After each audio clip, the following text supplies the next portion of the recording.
Bonjour à toutes et à tous, la CFC nous accueille au stade Lebon et nous invite à découvrir le projet sportif et économique du club. Nous retrouvons tout de suite Patrick Triot, président de la CFC. Bienvenue à la CFC, donc, nous accueillons au stade Lebon. Je suis Patrick Triot, donc président de la CFC. Il y a 3 ans, nous avons repris avec une équipe, l'équipe dirigeante, le club. Et il nous est apparu très rapidement qu'il fallait redorer le blason de ce club par le biais de valeurs positives. Pour ça, il faut travailler sur plusieurs axes, donc la partie sportive. Nous avons sur la partie sportive structuré le club avec l'arrivée de Christophe Forest, donc notre directeur sportif. Je suis là pour faire grandir le club, j'espère que j'y arriverai, et de retrouver le club d'antan où on était en limite semi-professionnel, dans les époques où on était en national, et même encore avant en Ligue 2 et voire en Ligue 1. Voilà, alors mon rôle c'est d'essayer de trouver des joueurs, donc recruteurs aussi pour l'équipe première, ce qui n'est pas évident puisque quand vous avez peu de moyens, vous ne pouvez pas vous permettre d'avoir de grands joueurs, mais on a surtout des joueurs de qualité et ça c'est le plus important. Comme vous l'êtes là, vous voyez l'équipe première et l'équipe B s'entraîner. Alors l'équipe première est encadrée avec 2 entraîneurs, Johan Dumay et puis Gilles Crapoulet. Et l'équipe B sur une autre moitié de terrain est encadrée par Eric Lavarac qui est entraîneur de l'équipe B et Michel Thiauvin qui s'occupe des 19 ans. Donc on a vraiment une très bonne entente et ça se passe très bien. J'espère que ça ira encore très loin comme ça. L'autre domaine plutôt économique, parce que sans l'économique on ne peut pas avoir d'ambition réellement. C'est pour ça que j'ai choisi de vous accueillir devant le panneau de nos partenaires qui nous aident tout au long de l'année et qui nous donnent les moyens petit à petit de nos ambitions. Et nous avons démarré avec une dizaine de partenaires. Aujourd'hui, nous avons plus de 100 partenaires. Et je crois qu'on peut se féliciter du travail aussi de Nicolas Prest qui a permis ce développement important. Alors, les partenaires sont mis en avant à tous les moments de la vie du club avec la plupart des supports que nous avons, comme celui-ci par exemple, qui est un support assez récent. Et vous avez des supports dans le stade, mais aussi à l'extérieur du stade. Et avec la communication qu'on a établie, on les met en avant sur Internet, on les met en avant dans les newsletters, dans pas mal d'autres supports.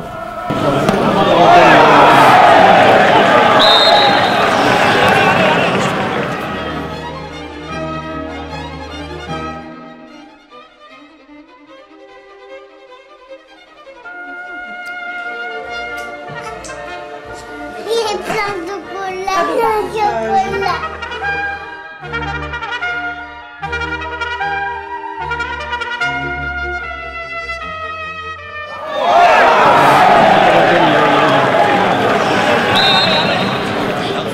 Bonsoir et bienvenue au stade Lebon d'Angoulême à l'occasion de la 17e journée du championnat de division d'honneur. Le leader angoumoisin reçoit l'IGUG, actuel 12e de la poule, qui est toujours en lutte pour le maintien. Les 2 équipes saluent le public charentais et procèdent au protocole habituel. C'est une composition d'équipe habituelle pour Angoulême avec Julien Loger dans les buts, une charnière centrale composée de Nicolas Durosier et de Tora Kaba, et l'habituel Gilles Fabien qui reste aux avant-postes accompagné d'Anthony Le Gall. Le coup d'envoi est donné par Angoulême avec Gilles Fabien et Florent Duet. Rapidement, les Angoumoisins tentent de poser le ballon et sur un beau mouvement côté droit entre Duet et Le Gall, les Angoumoisins montrent déjà leur intention. Le Gall combine avec Duet, mais la défense de l'IGUG est déjà dans son match. La touche est angoumoisine. Poineau dégage son camp. Les milieux de terrain charentais sont présents. Angoulême joue tout de suite vers l'avant. Récupération de Florent Duet. Décalage pour Dimitri Fillon qui frappe du gauche, qui va se loger dans la lucarne de Poineau, le portier de l'IGUG. On revoit le but de Dimitri Fillon, une frappe puissante de 18 mètres qui permet aux Angoumoisins de rapidement mener au score. Dimitri Fillon, absent depuis plusieurs semaines, est congratulé par ses coéquipiers. Piqué au vif après l'ouverture du score charentaise, les attaquants de l'IGUG tentent de réagir, mais Julien Loger veille au grain. Angoulême pousse pour faire le break sur un bon service de Dacunia. Gilles Fabien se présente devant Poineau, mais le portier de l'IGUG reste vigilant.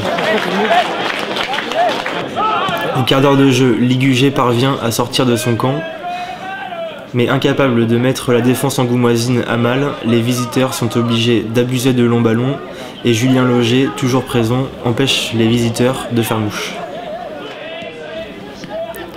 Les Charentais, soucieux de faire le break, font un pressing de plus en plus haut et mettent la défense de Ligugé en difficulté. Sur un nouveau service d'Acuna relayé par Duhé, Gilles Fabien se présente une nouvelle fois devant Poineau, mais le défenseur Chambaud revient sur sa ligne. La défense de Ligugé est acculée et ne parvient pas à se dégager. Anthony Le Gall, l'attaquant charentais, récupère le cuir côté gauche, s'infiltre dans la surface de réparation pour servir et trouver Gilles Fabien qui bute une nouvelle fois sur l'excellent Poineau.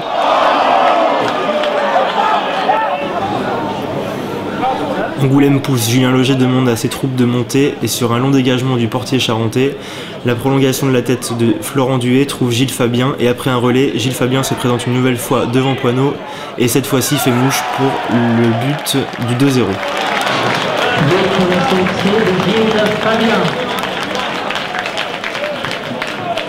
Et c'est le même but que Dimitri Fillon puisque la frappe de Gilles Fabien du gauche va se loger dans la lucarne de Poineau, le portier de Ligugé. Juste avant la mi-temps, les Angoumoisins poussent, Ligugé commence à se montrer nerveux et sur une faute sur Thierry Girard, les Charentais bénéficient d'un coup franc bien placé dans l'axe à 20 mètres que se charge de frapper l'artificier habituel Florian Duhé. Ce coup franc de 20 mètres de Duhé qui échoue sur la barre de Ligugé marque la fin du premier acte. Au retour des vestiaires, les Angoumoisins continuent d'imposer leur jeu et se montrent toujours aussi menaçants. Ligugé, aux abonnés absents, commence à s'énerver à l'image de Chambaud, coupable d'un mauvais geste sur Fillon, qui lui vaut une expulsion logique. Les joueurs de Ligugé, déjà menés 2-0, se retrouvent à 10 pour la dernière demi-heure de jeu. Les esprits s'échauffent, mais le jeu va rapidement prendre le pas.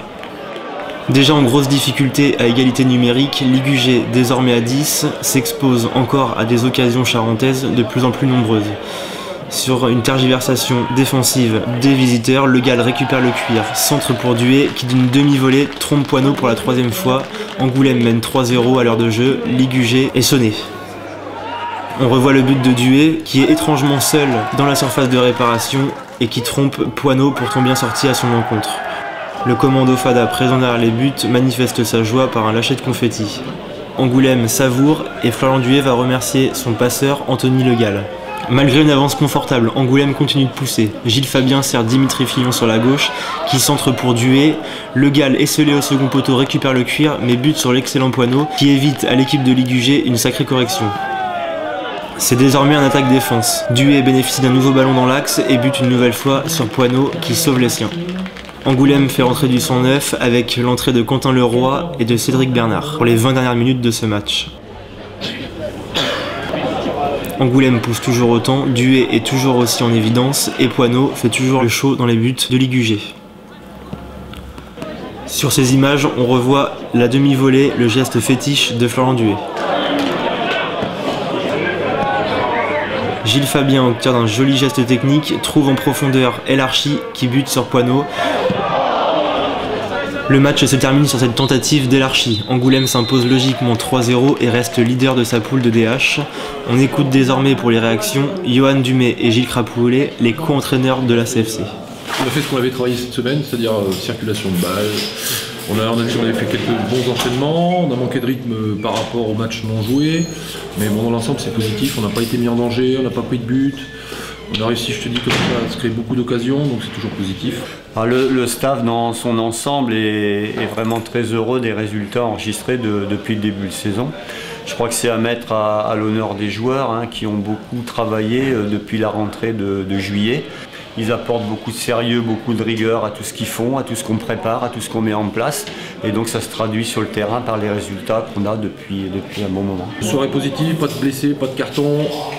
On avance encore. On va passer on s'appelle ça le Charantico chez nous. Donc le fameux derby Cognac-Angoulême. Donc voilà. Pour ce soir, on va dire très positif. Ciao, bye.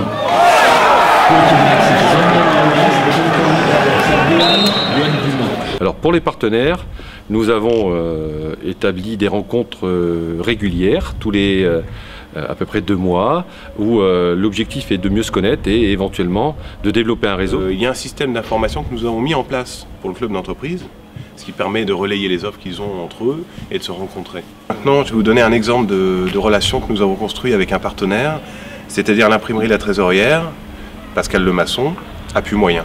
Il nous imprime nos affiches qui font partie de notre communication, chaque semaine de match, et on leur rend bien en relayant leur communication sur les sites ou divers supports que nous avons.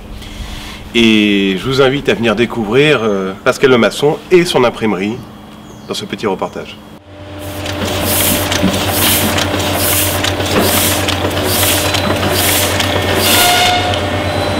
Nous réalisons pour le compte de la CFC Angoulême Football Club donc un partenariat depuis une année, partenariat au niveau charte graphique et puis au niveau de réalisation de maquettes, d'affiches et tout leur espace billetterie. La société intervient donc pour le compte de ses clients, aussi bien au niveau de l'impression qu'au niveau de la création graphique. Nous intervenons par exemple sur des faire-part de mariage, nous intervenons également sur de la création de logos, création de chartes graphiques, ainsi que de la création de catalogues, aussi bien à l'intérieur de l'imprimerie, dans cette salle de création graphique, qu'à l'extérieur, directement chez la clientèle.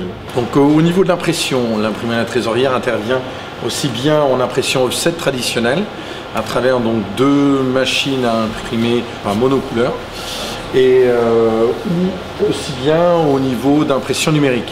Nous avons de l'autre côté donc une presse numérique au volume noir et blanc qui nous permet d'intervenir depuis une année sur une spécialisation d'édition. Donc nous réalisons des livres, nous devons être actuellement au 40 millième livre de l'année. Donc après l'impression, nous nous retrouvons côté façonnage. Donc côté façonnage, nous sommes dotés d'un massicot droit qui nous permet donc de pouvoir couper des papiers d'environ 5 cm de hauteur. Ensuite, nous avons donc une piqueuse donc, qui nous permet d'agrafer des documents plus ou moins épais. Ensuite, une raineuse pour plier des documents dont le papier est un papier bien rugueux, bien épais. Et après, 2 plieuses à la suite pour pouvoir plier à la volée sur 7 plis différents vos documents. Nous nous retrouvons maintenant devant cette machine qui est un dos carré collé. Nous sommes toujours sur l'espace de finition, c'est-à-dire juste après l'impression. Donc la couverture a été imprimée précédemment donc, sur l'imprimante couleur.